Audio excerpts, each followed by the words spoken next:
Welcome, welcome, welcome everyone to Sister Wives with Mary Jane K. Today, I'll be giving my commentary on Seeking Sister Wife, Season 5, Episode 5, Seeking Can Be Complicated. The episode opens with the Merrifields, and Danielle is really trying to hold Garrick accountable about checking out new people on the dating app still. And Garrick, of course, is lying, and he's claiming that it doesn't matter, he can't see the people anyway, unless he pays for the apps that are still on his phone.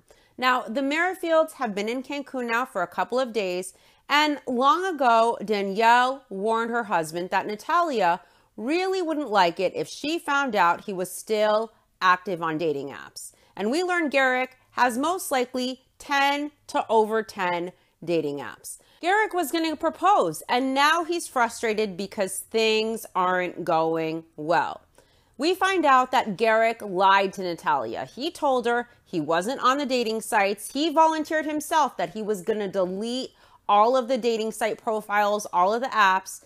And Natalia picked up his phone to use the translator, and she saw a notification from a dating app on Garrick's phone, and she is upset over it, and rightfully so.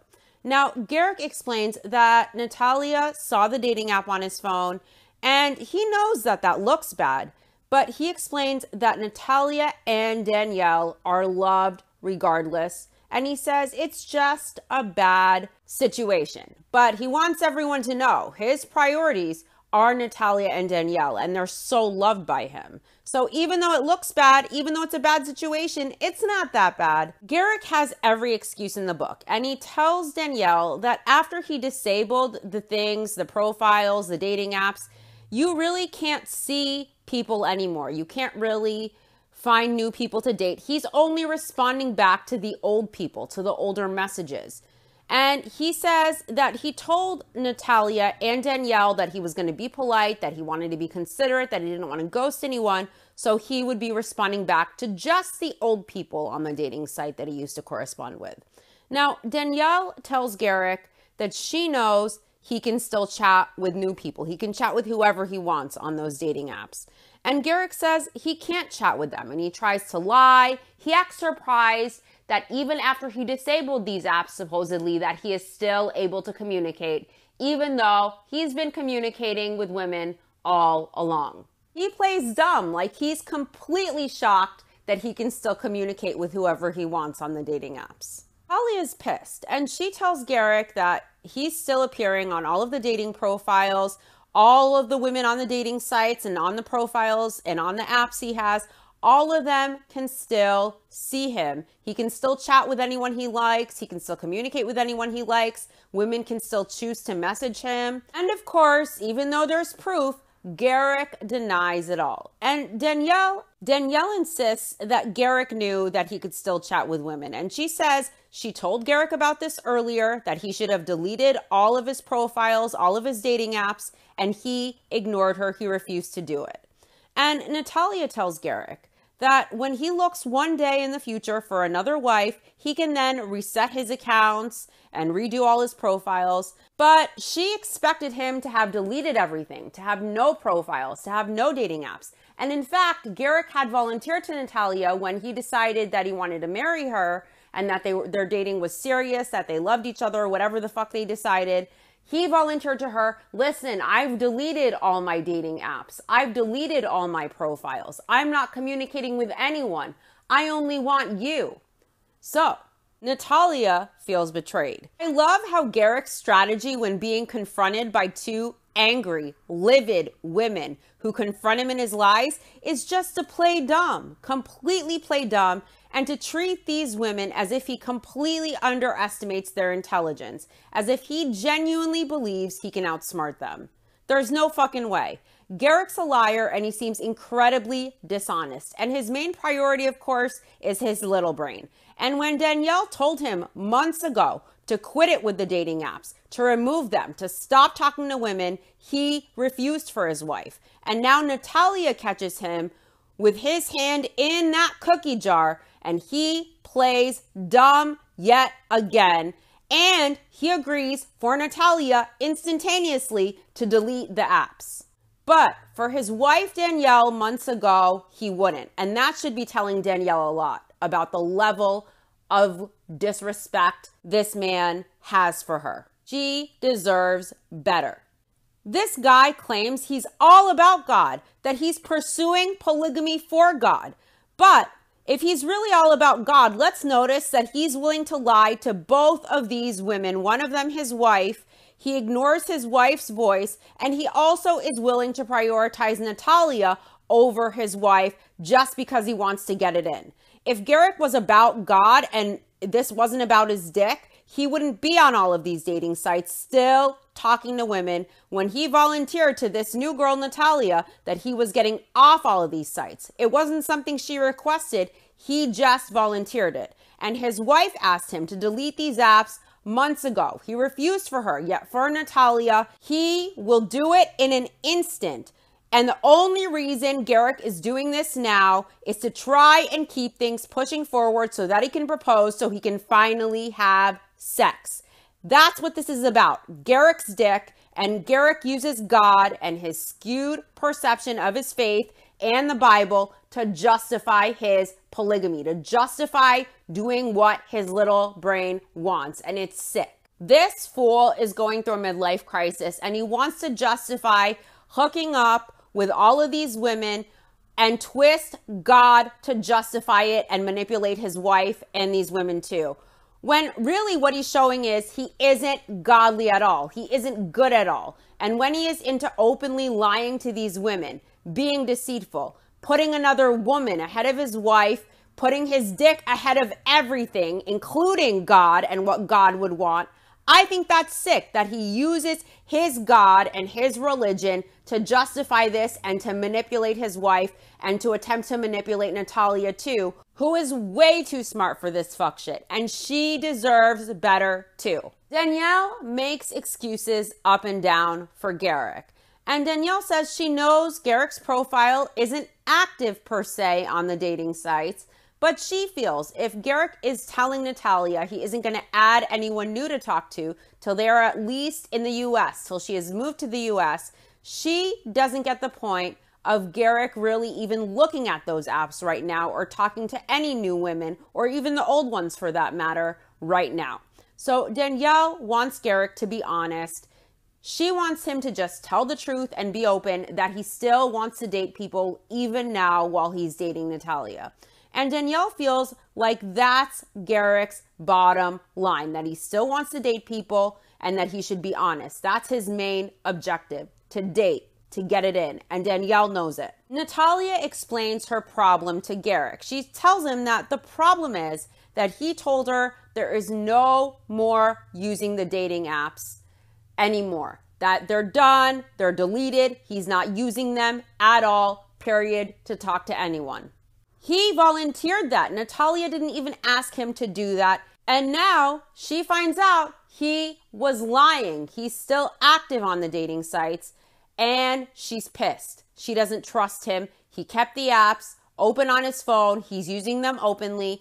And Danielle is pissed about this. Natalia is pissed about this. These are two very angry women, and rightfully so.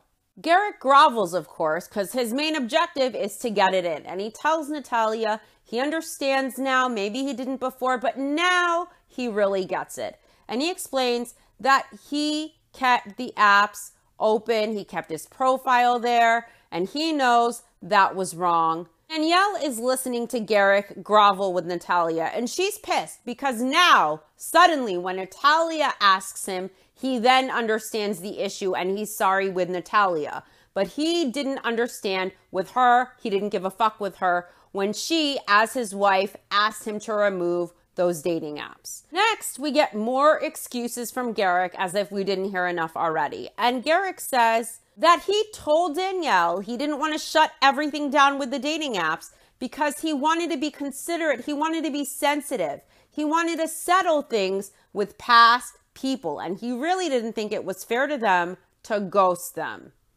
Danielle knows it's total bullshit, obviously. And Garrick says he quit talking to people, and he admits, even though he says he quit talking to people, he didn't take the next step and think it through and actually delete the apps. He says he did what he said he would do. He quit talking to people, but he guesses this is where you learn what women think. And he's making it seem like women are crazy, women are irrational, women think in crazy ways. And he said he quit talking to people and he never quit talking to people.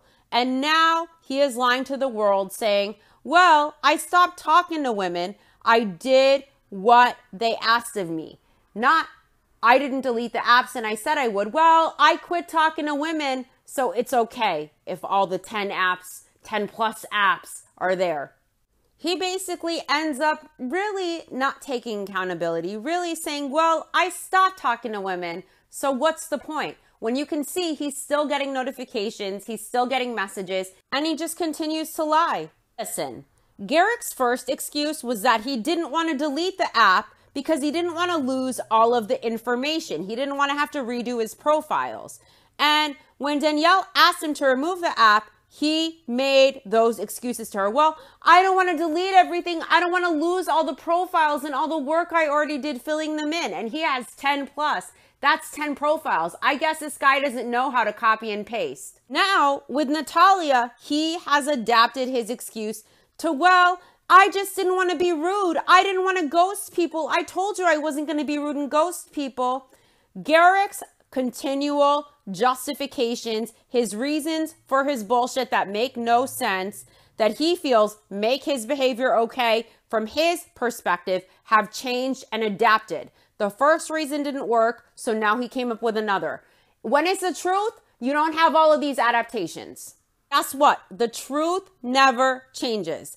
And I think Garrick knew he looked like a dog, so he changed his excuse that he gave with Danielle to now not wanting to be rude and disrespectful to these women on dating sites. So he says he was communicating back and forth with them so as not to ghost them, as if he's sensitive and it's about the women and their emotions and their well-being.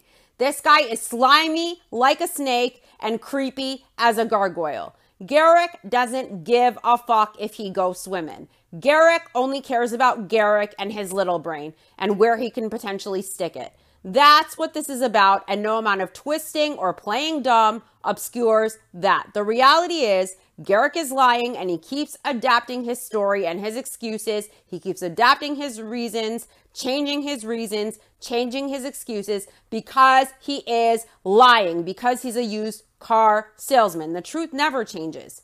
The truth doesn't adapt, and Garrick is swerving and twisting in a time when if he was truly this godly man, full of God, full of religion, he would be taking complete accountability and being honest. Garrick tells Danielle that she knows how he is, and she knows he can't just ghost women. You know, he's a class act. She knows what a great guy he is, what kind of man he is. And he says she knows he doesn't like being rude to women. You know what? Then why the fuck does he treat his wife like a dog? It seems to me that Garrick cares more about the women on the dating sites than he does his own wife. He doesn't want to ghost them. He's more empathetic with them. He's more sensitive than he is with his own wife, it seems. He says he doesn't want to be rude to these women on the dating sites, these strangers to him who message him. So why the fuck is it okay for him to be so rude and disrespectful of his wife and the mother of his kids? All of this is bullshit. All of it. Garrick is lying to himself. He's lying to everybody else. He's lying to his wife, and he's lying to his God too. Now, Danielle and Natalia are still pissed, and they're side-eyeing the fuck out of Garrick right now. Danielle knows this nice guy, sensitive routine about Garrick not wanting to ghost the women on the dating sites is bullshit. So she asks him if he really cares. If women on the dating sites who haven't messaged him in months message him back now, if he really cares. If he really has to answer for those strangers. And Garrick tells Danielle he doesn't want to be rude. No, but he can disrespect the fuck out of his wife. But he doesn't want to be rude. Danielle feels very disrespected. And it really hurts her that now that Natalia is asking him to do the same thing that she requested months ago to delete these apps, he is saying he'll delete it right now when he refused for her. Imagine how disrespected Danielle, as Garrick's wife, must feel, especially knowing Natalia, a stranger Garrick has known for less than 6 months, takes precedence over her as his wife, as the mother of his kids. Garrick is a dick face. Both of these women are too good for him, and they both deserve better than his pasty ass. Natalia tells Garrick that she doesn't get why he had to reply back to all of these women on the dating apps, especially since he doesn't know them in real life. He never had relationships with them. They're strangers to him. And she says Garrick told her he hadn't talked to any of these women for months, and that was a big lie. And she says when Garrick asked her to date, he said he would get off all of the dating apps. It wasn't something she requested. It was never something she questioned him about.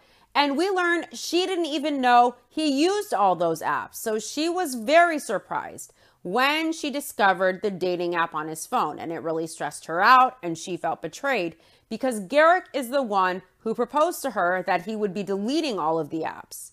Natalia is frustrated and she wants to go to her room. She's had enough. So Garrick, at this point, he looks devastated, but not for the right reasons. Garrick isn't devastated over betraying his wife and disappointing her, the mother of his kids. He's not devastated over disrespecting her. No, no, no. Garrick is all torn up because he thinks this has hurt his relationship with Natalia. He gives 0 fucks about his wife and her emotions. Garrick says Natalia doesn't know him well, so she may not get where he is coming from. Garrick laments that he was going to propose tonight, but now it's not happening and he's disappointed and his little brain is just distraught over this mess. He was so close, so close. He's sad for himself. He's sad for his dick. He's not sad for his wife, the mother of his kids, or really for Natalia either. Next up are the Salahuddins, Naeem and Nyla. They're headed to the airport to pick up Keisha, and they've been talking to her for months, and they're very excited to meet her for the first time. They think she is it. They're pretty convinced, even though they've never even seen her in real life. Nyla isn't ready for Keisha kissing Naeem yet, and she says it's not allowed until she gives permission. The Salahuddins are really excited. They've ordered flowers special for Keisha tonight. They're driving to the airport to pick her up. And they plan on setting the boundaries tonight with her about the relationship, the roles, what's allowed, what's not allowed. And Nyla is very uncomfortable already with Keisha spending the night. She is okay maybe with a little hand-holding with Naeem, her husband, but she doesn't want any intimacy. The rule is no intimacy before marriage and nothing beyond a little hand-holding. Now, Keisha definitely isn't spending the night in their home. They're going to be getting Keisha a hotel room. And Naeem reveals he's okay with a quick peck or a hug even, but for him, that's where the line is drawn. So Naeem is going to get this hotel room, and Nyla wonders if Naeem had considered spending the night with Keisha because she isn't cool with that. And Naeem assures her it's not happening. He says that thought hasn't crossed his mind. Of course it has. He's a man. Naeem says he really wants to know Keisha in person. He wants to get to know her well before he ever even thinks about sex. He wants to see if the chemistry is there. And the first meeting is going to be all 3 of them all together just to see if there is chemistry there. And Nyla makes it very clear there will be no sex in the champagne room. They don't know Keisha yet. They're not prepared to rush things. And she makes it clear there will be no sex. Not under any circumstances. We learn why Nyla feels some kind of way about this and why she keeps stressing this point. Because Naeem kissed a potential sister wife before, and then things went south and the woman completely lost contact with Nyla, and she was having more contact, but only with Naeem after that kiss. So Naeem and Nyla have discussed really taking it slow with Keisha, really taking their time. Nyla says that the kiss incident is in her mind. She keeps it in her mind. She has some anxiety over it, but she really wants to just drop her walls and she wants to move forward with this. So the Salahuddins explain to the flower lady that they're meeting their potential sister wife. These scenes are always awkward when polygamous couples reveal unnecessarily, when no one asked, that they're polygamists. It usually elicits a weird facial expression on the person who's like, why the fuck are you telling me this? I don't need to know. But it's great for TLC filming, and I think TLC loves it when the polygamous couples do that. So they're unnecessarily telling their florist lady that they're polygamous, that this bouquet is for their potential sister wife. And Nyla explains to the flower lady, who doesn't know what polygamy is, what it is a little bit. And the lady isn't too warm and welcoming. She kind of has like a smirk or negative type of a scowl on her face. She says nothing about this. It's just very awkward. She kind of is just trying to be polite to them, but you could tell she thinks it's bullshit. You could tell this isn't her cup of tea. And then she explains to cameras on her own that she's been a florist for over 30 years and this is her first polygamist customer. The producer asked the florist what she found out about polygamists and polygamy today, and the florist responds candidly that truthfully, they're assholes. And I have to give it to this lady. At least she is being honest about it and she's saying how she feels. She says she wouldn't deal with multiple people because it's hard enough dealing with one person. Again, Nyla sets the ground rules with Naeem that there is no going up to the hotel room with Keisha. And Naeem again assures his wife that he's just going to go get the room and give Keisha the key. Nyla really seems very insecure. She's obviously insecure about this. And she says she demands a text from Naeem right when he gets back in the car after he takes Keisha to get her hotel room. Now, Nyla explains that the jealousy of seeing her husband with someone, she has those moments. She knows that that's her issue. She says that's not necessarily an issue that she needs to speak on. She says she notices the jealousy. She recognizes that she is human and she keeps it moving.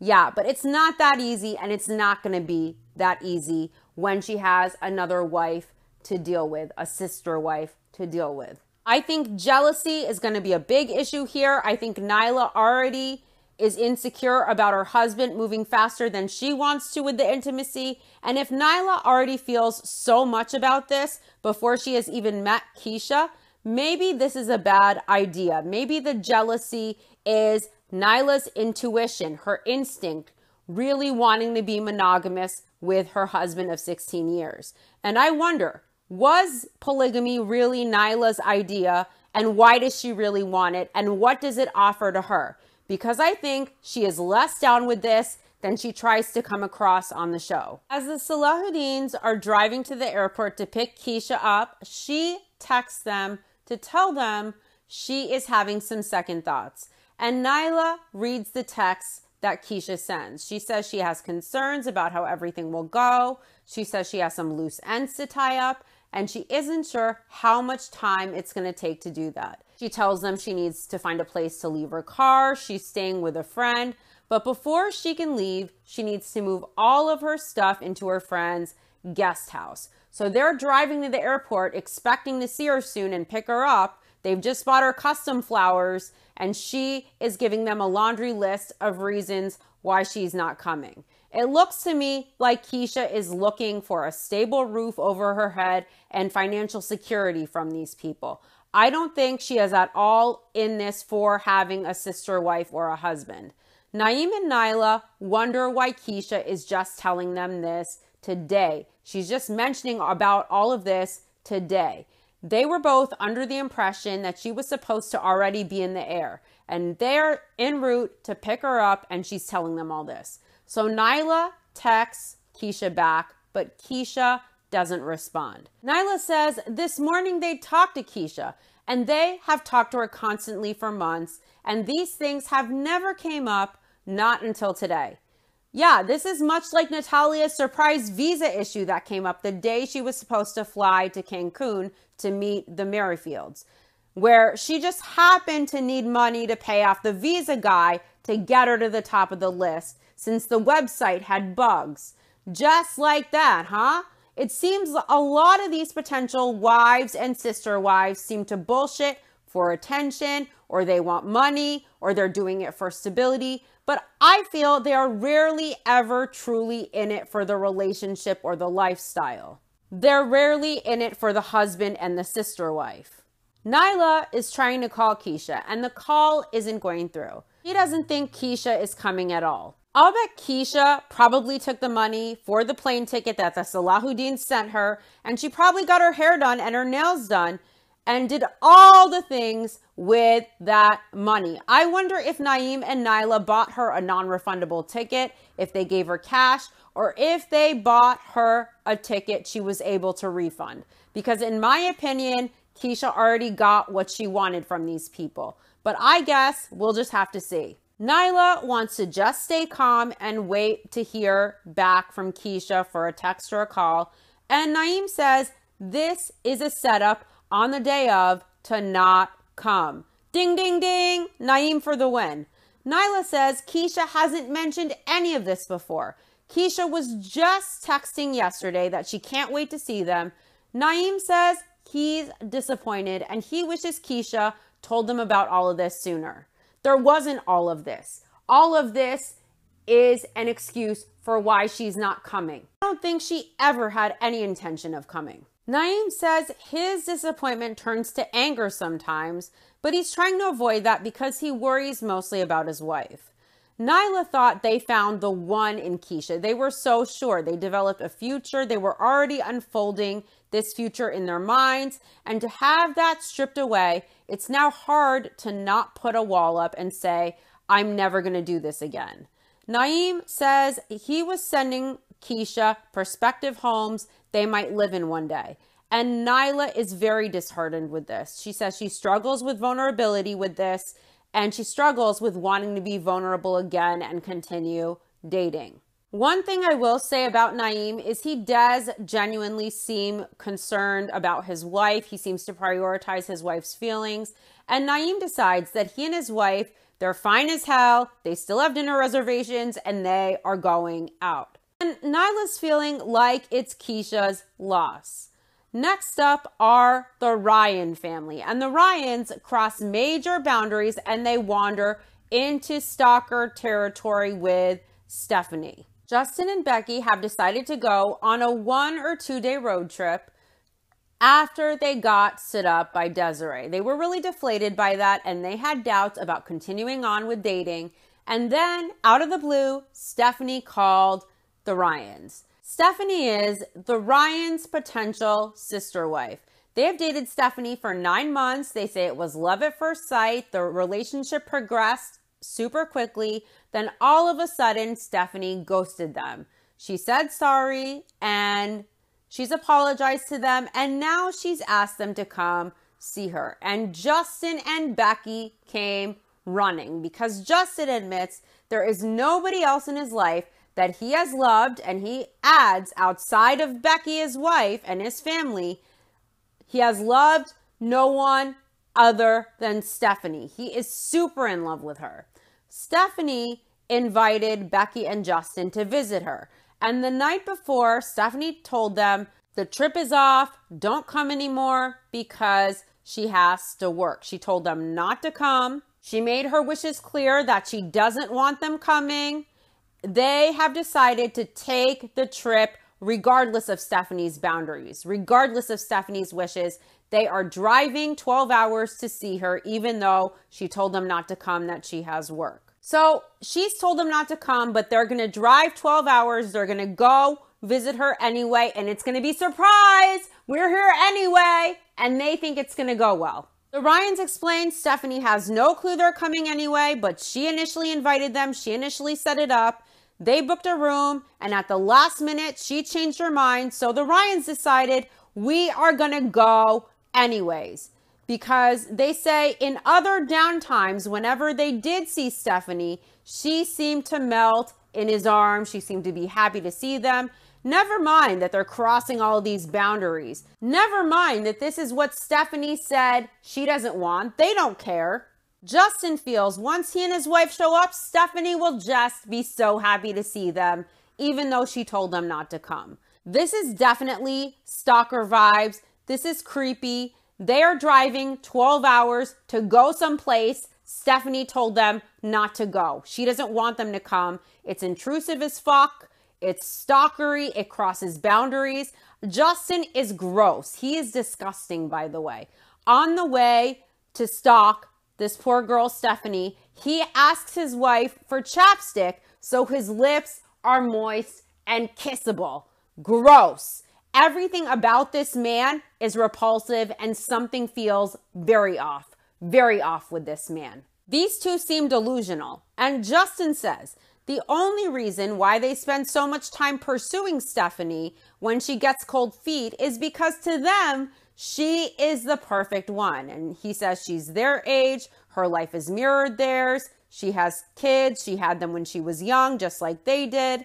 Becky feels Stephanie is someone she can see herself growing old together with and going through the grandparent moments with, taking care of their kids and their kids' kids together. Becky sees Stephanie as the perfect person for that. But what about how Stephanie feels? Becky has a necklace on. It's a necklace Stephanie gave her on their second date. And she says it's a sister forever necklace, a sister wife necklace.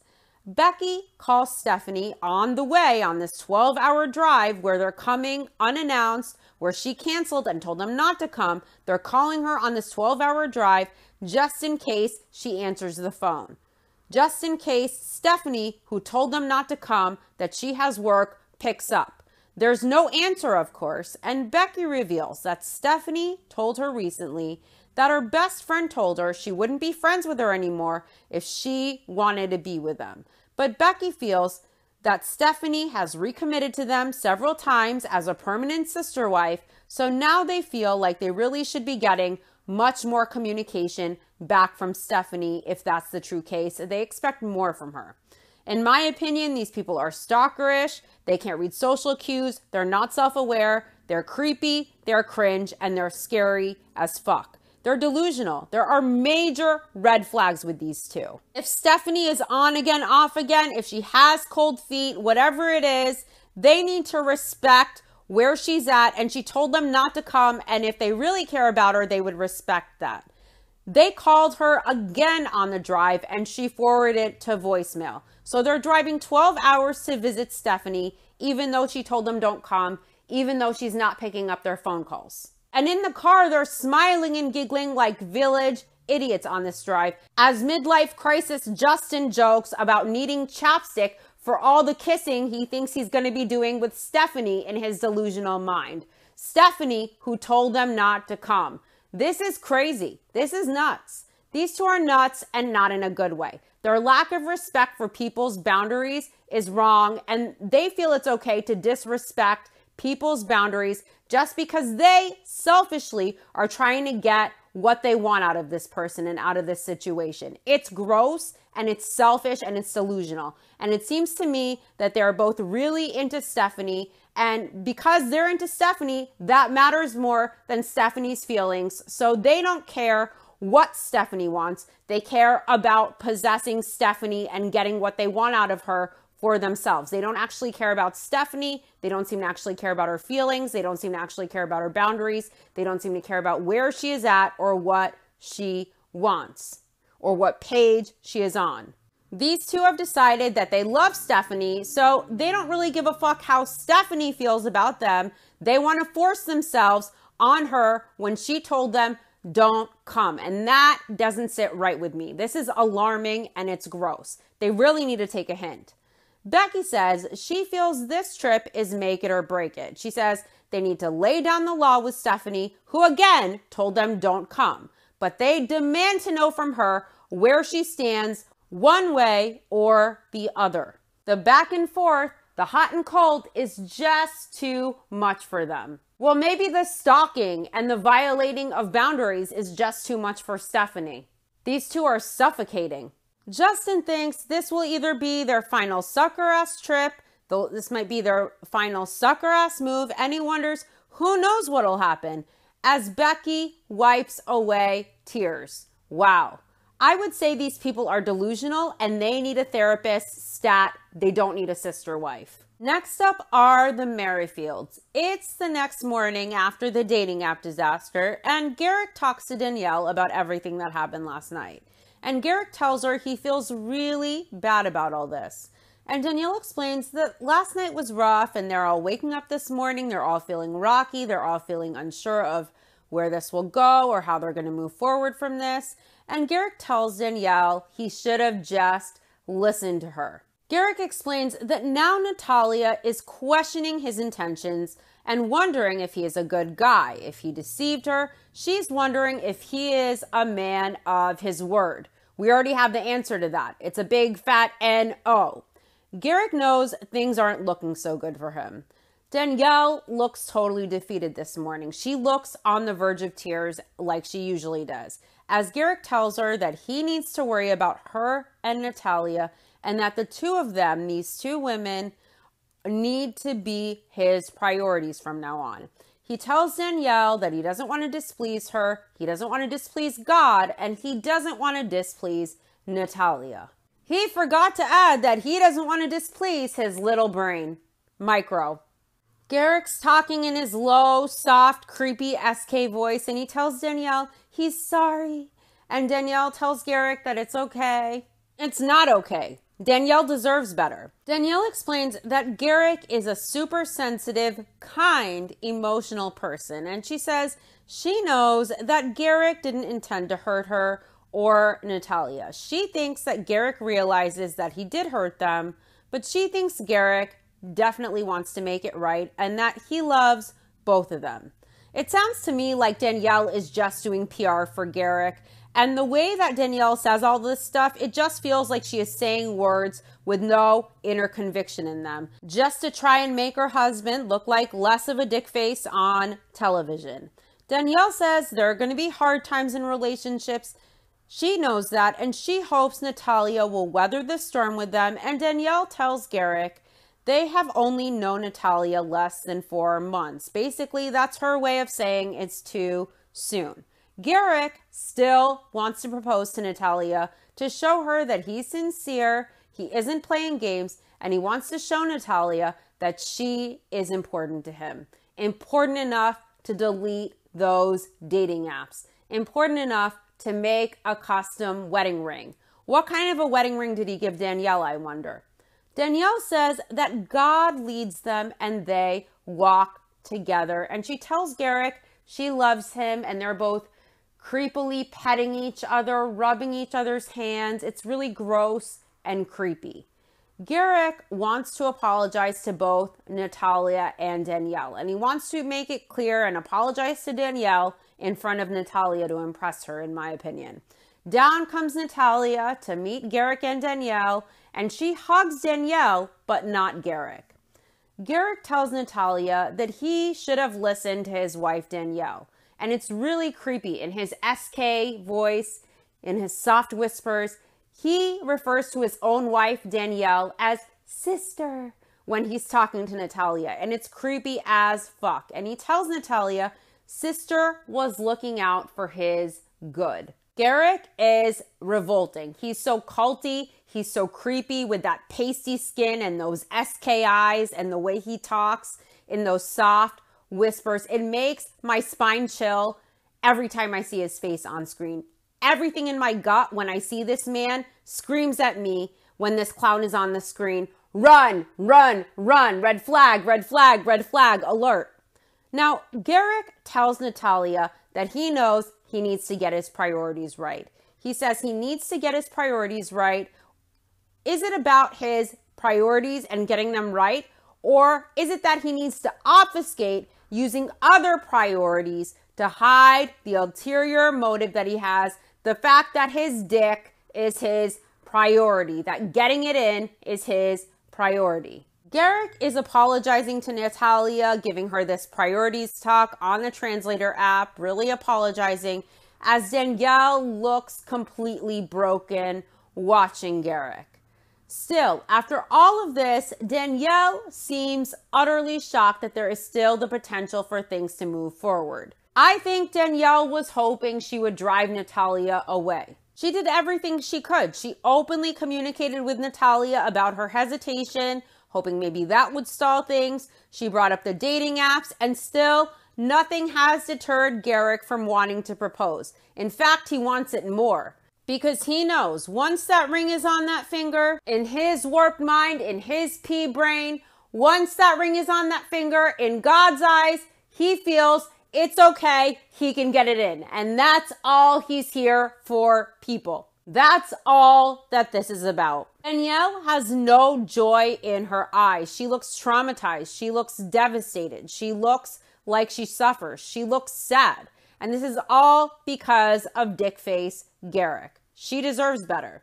Now, Garrick tells Natalia that she and Danielle are more important to him than anybody else. And Natalia tells Garrick she understands, but she hopes he changes. And it's important for him to recognize his mistakes and that he moves on, and she hopes it doesn't happen again. Guess what? It will happen again. If you're going into a relationship or a marriage hoping and expecting that someone's going to change and they say they'll never do it again, they're never going to never do it again. That will never be true. It will always happen again and again and again and again.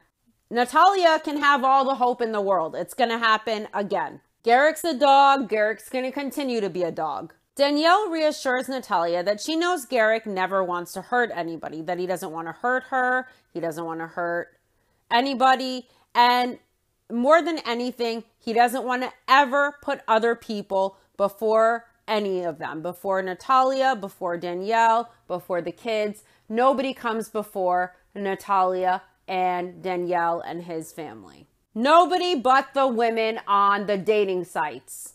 And he has to respond back, guys. He doesn't want to be rude. Yet here we have Danielle assuring Natalia that nobody comes before them for Garrick. And Garrick never wants to hurt anyone, but he just did. Garrick plays dumb again, and he asks Danielle and Natalia for help, to help him delete the dating apps, as if he doesn't know how to do it himself. He knows damn well how to remove those apps himself. He put them there, he could remove them too. Natalia wants to know from Garrick how many dating profiles he has, how many dating apps he has. And Garrick says in total he has about 10. And 10 seems like the low number, like he's not giving her the full amount. So he says he has 10 in total. And she tells Garrick he said he didn't remember initially how many he has. So Garrick stalls. He grabs his phone for the translator to try and answer her. And Natalia is impatient. She says he doesn't need the translator app. He doesn't need his phone to answer her. She says she can understand whatever number he throws out in English, 1, 2, whatever it may be. He doesn't need the app for that. He doesn't need the translator. She's frustrated. She lets him know, listen, she understands, just tell her. And so Garrick tells Natalia he has lots. And she wants to know how many. She asks him how many. And he says lots. She throws out the number 10. And he says lots. And Natalia thought he had one app.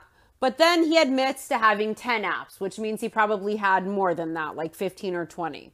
Next up are the Salahuddins.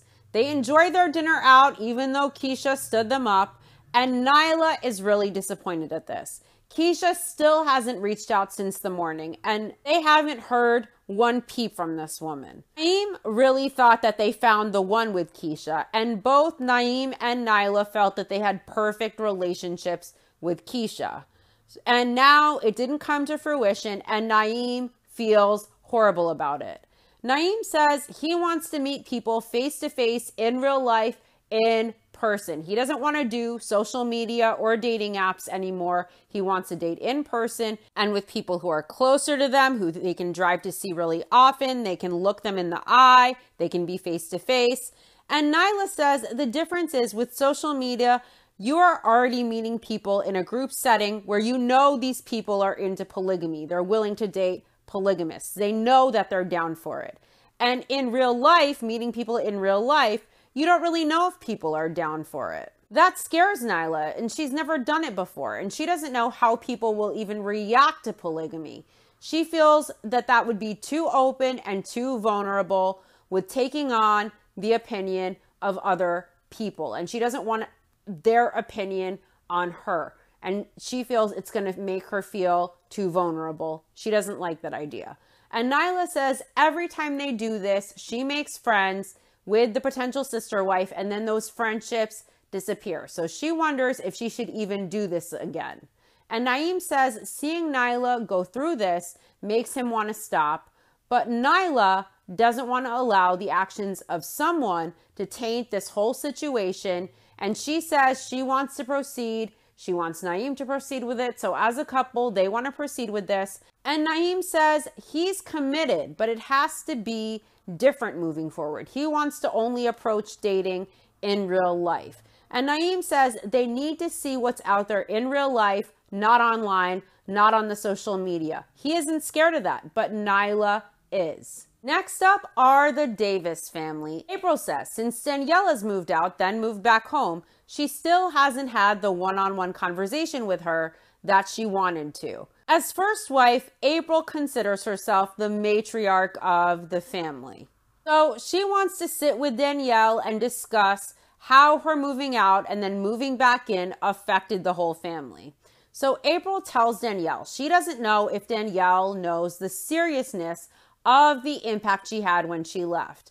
And April explains to Danielle that she went and she got this lease on her own. She got this apartment independently on her own. She handled her finances independently to be able to do that. She did all of these things, and she didn't even give April a chance to talk to her about it. Danielle explains that just doing it independently by herself, she felt that it would be much less hurtful to everyone.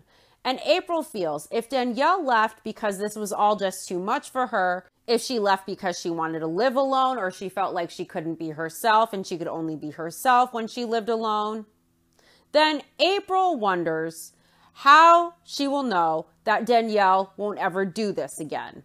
And Danielle says that's the part where she feels so bad because she didn't mean to ever cause anyone harm. And April says it hurt her to see Nick and Jennifer upset over Danielle leaving. But it was most hurtful when she was trying to brush Vera's teeth and Vera wouldn't let April do it because she is so used to Danielle doing it for her. And at this, Danielle breaks down in tears. She's sobbing and she says it broke her heart to hear that because Danielle is so proud to brush Vera's teeth every night, to put her to bed. She takes care of Vera every night. And Danielle tells April she loves them all so much and with all of her heart. And so she can never forgive herself. She would never want her kids to ever think she abandoned them or like she didn't love them or like she didn't want to be there for them. So April tells Danielle to forgive herself because they all forgive her. They all understand. April tells Danielle there's understanding, they understand, and she asks Danielle to forgive herself and not to carry that guilt. I don't think Danielle should feel guilty. I think this is kind of manipulative, frankly. Do they feel guilty about not making Danielle feel heard over the dating thing initially, about making Danielle feel so unsafe that she couldn't discuss her emotions or how she felt and feel like she would be heard? Are they considering how that felt for Danielle? Why should Danielle feel guilty? Maybe they should feel bad that Danielle didn't feel comfortable to address these things and communicate in the home, and she felt she had to move out. Danielle says she feels really good when April tells her that she forgives her, and Danielle feels it's a lot of grace and a lot of love coming from April and the family. And April tells Danielle that she chooses her, and she also tells Danielle that Danielle means more to her than expanding the family or adding another girl onto the family. And April thinks that they need to take it slow with the dating. They're going to take it slow and pump the brakes on that. April tells Danielle she needs to know that Danielle will talk to her, that she'll communicate, that she'll be able to communicate with her when she is having a hard time so that they can work through it in the future instead of her just moving out. So Danielle feels really relieved after this talk. And she also feels better that they're holding off on dating. She's relieved. And she also feels good that there is space to move forward. So Danielle tells April that she's willing to do whatever it takes. And April makes Danielle promise that she will never do that again. And Danielle promises her she'll never do it again. She apologizes and she says never again, as if she's the one who did the Davises wrong. As if it's not the other members of the Davis family who didn't consider her emotions and her well-being and her feelings to the point where she felt so unsafe and so invalidated that she couldn't speak up about how she felt. I seriously hope Danielle keeps that apartment. Now, April says they want to hold off on dating for Danielle's sake because they want her to be comfortable, they love her, and they want her to feel that she belongs there. But the possibility of Danielle leaving again is still looming over everyone. But April says she has to take Danielle at her word that that will never happen again. And Danielle again assures April it will never happen again. And she says she learned her lesson. I seriously hope Danielle keeps her apartment. Eventually, these people are going to date again. And I don't think time is going to make Danielle okay with this or ready for that. And I think all of these issues are just going to pop up again when the dating comes up. This conversation felt manipulative, mentioning Vera not letting anyone else want to brush her teeth and things like that. It all felt very manipulative, and it felt like they know that Danielle really loves the kids and the sense of belonging and the family. And I think they use that as a way to play on her emotions and guilt trip her and suck her back in. Danielle is very young, she's vulnerable, she's impressionable, and all she wants is a sense of family and belonging and love. And April tugged at that need with that conversation. She tugged at those emotions to push Danielle to promise never to leave again. And she also seemed frustrated that Danielle financially spent her own money on that lease. And I think it's because that money that she secured that lease with didn't go to the family. As we know, in that family, the women work as Nick sits on his ass all day playing Mr. Mom and Danielle helps him. And it seems to me they really want Danielle there to support with the childcare and supplement with that. Next up are the Merrifields. Natalia is pissed again after learning that Garrick and Danielle had 10 dating apps. 10 seems really excessive. Now, Garrick says it's because so many people don't go on these dating apps wanting to live polygamy, so they need a bigger pool to pick from to find people who are down for this lifestyle. Now, Garrick knows that Natalia is unhappy about him having the 10 dating apps, and she's shocked by that. And Garrick explains the reason they have the 10 dating apps is living polygamy is so uncommon, so to find people who are actually interested in polygamy is so uncommon that they need the 10 dating apps. Natalia is surprised, and she's not only surprised that Garrick has such a huge number of dating apps, but also that he still hasn't deleted them, even the morning after this incident. And she asks if there is anything else she needs to know from Garrick, if there's anything else he needs to bring up. And Garrick says he can't think of anything. And she asks how Garrick would feel if she told him that she was deleting her dating apps back then when they both started dating and she didn't do that and she was still actively on there answering people back, responding, commenting on them, very active on her dating apps. And Garrick says he's disappointed and he would be disappointed if Natalia told him that. He says he's disappointed in himself. He hates lying. He hates doing anything like that. Yeah, but he lied like over 5 times in the conversation about the dating apps, changing excuses, changing the stories, changing the reasons, lie. But he hates lying. He hates doing anything like that. And he says he feels ashamed, and he would be ashamed of Natalia if she told him she was still on dating apps. Garrick says he is willing to do it all to show Natalia he loves her. And he says he's being sincere. He's being honest, that even though this looks bad, his intention was never to deceive her or to trick her, but he feels there will eventually come a time after Natalia has adjusted to the US that they're going to have 5 wives total, and they're going to have the dating apps back on his phone and all of those profiles in order to achieve that. So Garrick says Natalia will just have to work through that when the time comes, because he's going to be on those dating apps. He has to find wife number 3, 4, and 5. But he tells cameras that privately in confessional. He doesn't address that to Natalia. Listen, Natalia isn't going to put up with Garrick's pasty ass for long. She deserves better. She should run. Natalia tells Garrick that she hopes he's being honest. She hopes he's not lying.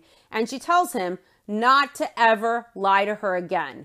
She wants him to promise. and Danielle assures Natalia that Garrick didn't want to hurt her. Garrick wipes away tears as he admits that he hurt Natalia. He's in tears over hurting Natalia, but he doesn't give a fuck if he hurts his wife. Natalia comments that Danielle always worries about defending Garrick, and she tells Danielle that Garrick has to learn to bear the consequences of his mistakes.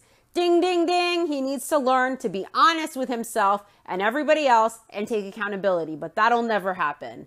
And Danielle says she knows Garrick's heart. She has learned him over the years, and she isn't trying to defend him at all. Next, Garrick directs Danielle to tell Natalia that she knows he's wrong. So Danielle does what Garrick asks her in English, and she tells Natalia that she knows Garrick was wrong with his behavior. And Garrick says he knows he was wrong. He tells Natalia he's sorry, he won't do this again.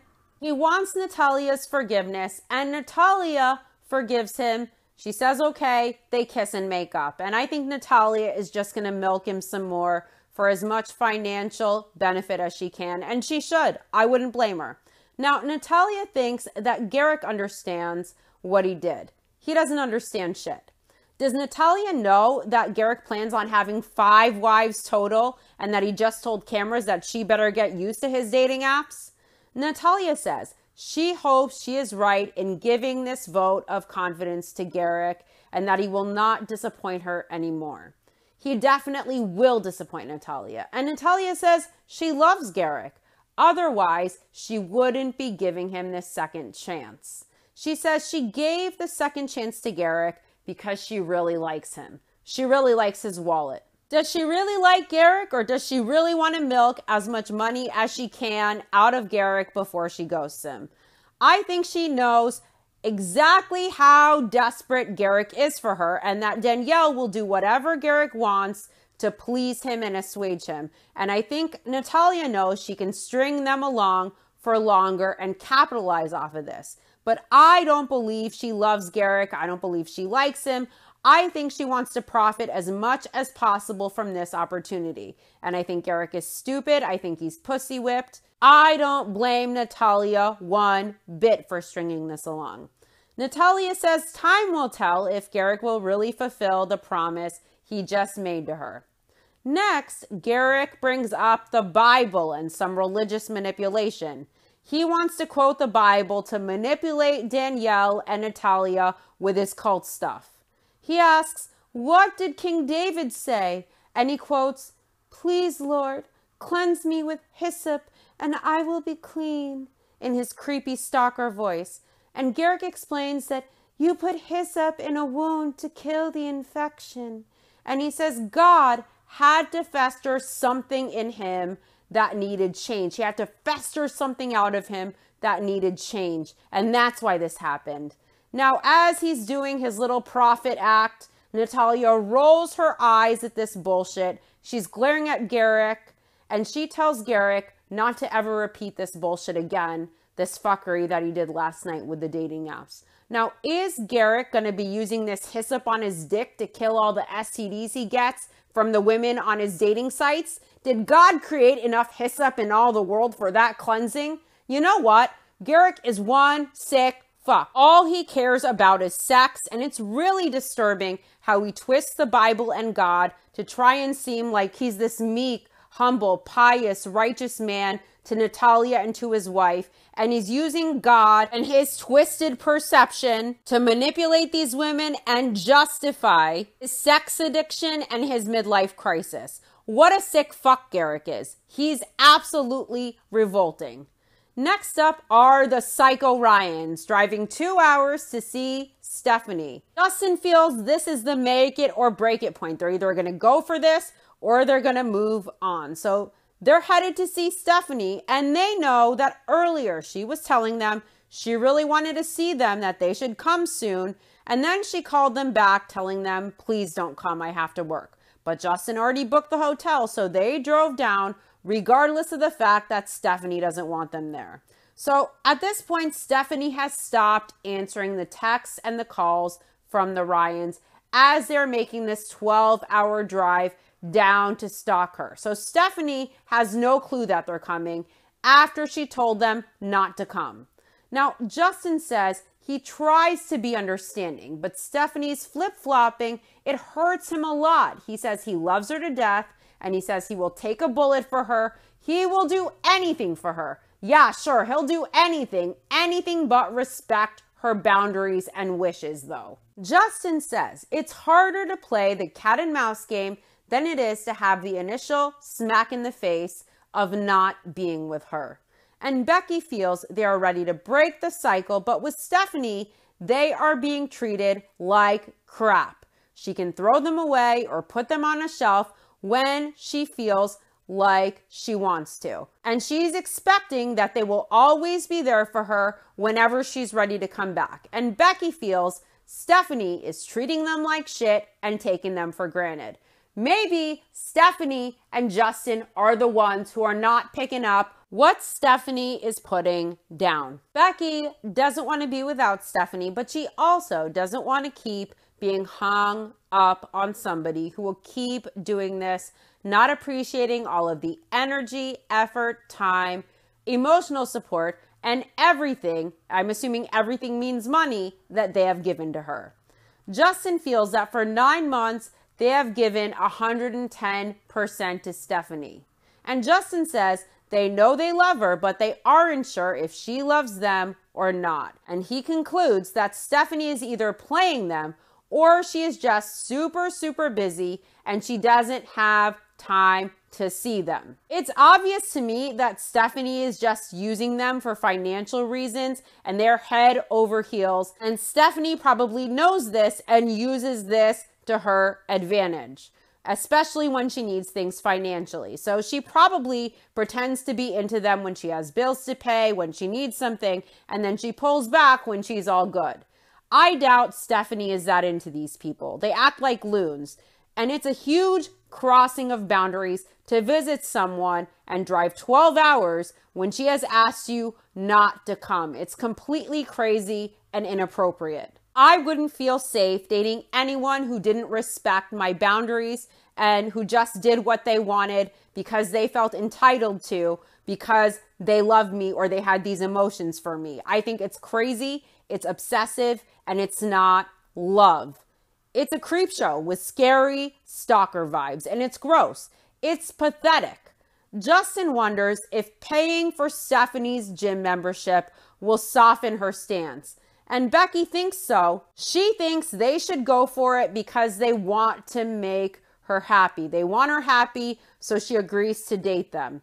So they want to bribe Stephanie with money, like she's a piece of meat, like she's an object to buy at a store and possess. It seems to me like these two are delusional nuts who don't respect themselves or the people they date. These two fools are in their late 40s, early 50s, driving 12 hours to see a woman who told them not to come, and now they want to pay for her gym membership to keep her happy and soften her to being with them. It feels gross and controlling and manipulative and disgusting and exploitative. And maybe Stephanie was using them to some extent, but it's also not okay for them to feel entitled to people and their love and their time because they pay for them or because they have these emotions for them that aren't reciprocated. I don't blame Stephanie at all for this situation, and we haven't even seen her yet. I blame these two idiots with not one shred of common sense between them. Justin says while they were on good terms, Stephanie told them that she was going crazy because she couldn't go to the gym and she loves the gym. So Justin has decided to pay her gym membership to get Stephanie back to working out ASAP and to sweeten the pot so that she will continue dating them. So not only do weirdo and creepo drive 12 hours to see this person who told them don't come, they proactively decide to find her gym, scope it out, and go there in person to pay her gym membership. This is super scary, super inappropriate, super stalkery. But they find her gym, they go in person, and they try to pay Stephanie's gym membership without asking her first if this is okay. This is pathetic, this is desperate, and this is scary as fuck. Justin explains that when someone promises you everything, when they promise, I will be there until I die, The only thing to do is to be generous. And the only thing he feels there is to do is to be generous with Stephanie because they love her so much. So they're always buying her stuff. So they're trying to buy her love. They don't even seem to consider what Stephanie wants or how Stephanie feels. It seems to be all about them and how they feel about her, but they don't care about what boundaries she's setting with them or her well-being or where she's at with them or what page she's on with them. They don't give a fuck. They just want to buy her no matter what she feels like and have her for themselves. And it's sick and it's scary and it's creepy. And it also shows they're not actually in love with Stephanie. They're obsessed with her. Justin hopes that them paying for her gym membership helps get rid of this round of doubt, that it shows Stephanie that nobody cares for her like they do. Becky suggests to Justin that they should go to Stephanie's house and they want to spy and see if her car is there. And Justin points out that Stephanie's car may be parked in her garage. So Becky volunteers to spy in the windows of the garage to see if the car is there. These people are nuts and this is crazy. And I would feel very unsafe if I were Stephanie. These people are using money as a way to control. They are trying to buy Stephanie's love to obtain her like she's an object. And it gives me very bad vibes. Very bad. They don't care at all about how Stephanie feels about them. They only care about how they feel about Stephanie. If they really love this woman, Stephanie, so much, they would respect her boundaries instead of trying to buy her love. Their generosity isn't free. They aren't doing it out of love for her. They are doing it out of expectation and entitlement. And they seem to feel because they spend money on Stephanie that they are entitled to her, that they're entitled to her body, that they're entitled to her love, that they're entitled to her commitment. And that is beyond disturbing and sick. These two are suffocating. It's annoying as fuck. Justin says he knows this seems crazy, but he told Becky that he is in love with Stephanie. And he says he and Becky have been together 26 years, and he told Stephanie he is in love with her, and he intends to be with her in the same way he is with Becky. What about what Stephanie wants? No one seems to care about Stephanie and what she wants. And if these two really loved her like they say they do, they would definitely be giving a fuck. They get to Stephanie's house and Justin suggests that Becky hop the fence. Are you fucking kidding me? Becky decides to knock on the door because Justin doesn't want Stephanie to feel mad at them for showing up or intimidated by the fact that they showed up. So Justin waits in the car and Becky knocks on the door. My advice, get a restraining order, Stephanie, because this could escalate. In my opinion, these people are nuts. They have zero boundaries or self-awareness, and it's scary, and this is no joke. It's not cute or funny. It's scary. That does it for this episode. I'll be back next week for the next episode of Seeking Sister Wife, Season 5, Episode 6, Seeking Commitment. Thanks for listening. I'll see you soon. Bye.